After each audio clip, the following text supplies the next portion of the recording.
So I'm Lauren. I go to Columbia University School of Social Work. It's my first year here. It's a 2-year program, and I study clinical mental health, health, and disability.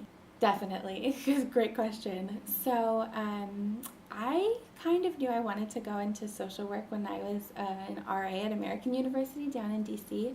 I saw a lot of my residents struggling with mental health challenges, and there wasn't necessarily the resources that they needed in place. And you see that even here at Columbia at the undergraduate campus today. So we're really trying to get some things done with that. So that was kind of like my call to action, but truthfully it kind of just like felt like it wouldn't be like such hard work. It felt a little natural to me. I like observing and listening and talking to people. I like being helped and I like helping. So and then why Columbia? My dream is to have a private practice with children and families, and Columbia is the best of the best, and I want to learn all the tools that I can to bring back to the people who deserve the best of the best. So probably I have two kind of favorite things that I've learned so far. Dr. Hammond was my professor for my foundations class last semester, and my favorite lesson that he taught us was about listening. And he said the best therapists have like a 2-to-1 ratio, listening being the 2 and talking being the 1.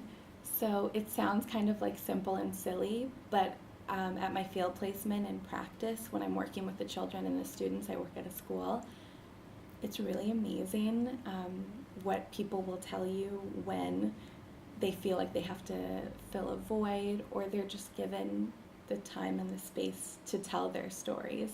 Columbia's really taught me that social work is about storytelling. It's about, therapists getting the privilege of hearing people's stories, which is it's really like a beautiful honor and privilege. And then my other favorite thing that I've learned so far, I just learned a couple weeks ago actually in my direct practice class with Professor Victoria Grinman, and she introduced us to the concept of post-traumatic growth. Post-traumatic stress is very well known in the field, but along the lines of positive psychology, this notion of post-traumatic growth came out, and it's basically this idea that people who go through adversity and trauma are actually much more likely to develop the coping strategies needed to succeed in life while they're grappling with the struggle and the trauma. It's not the trauma that makes them grow, but like the struggle in between, which I was so fascinated with, and it's just very applicable to life when you start thinking about it.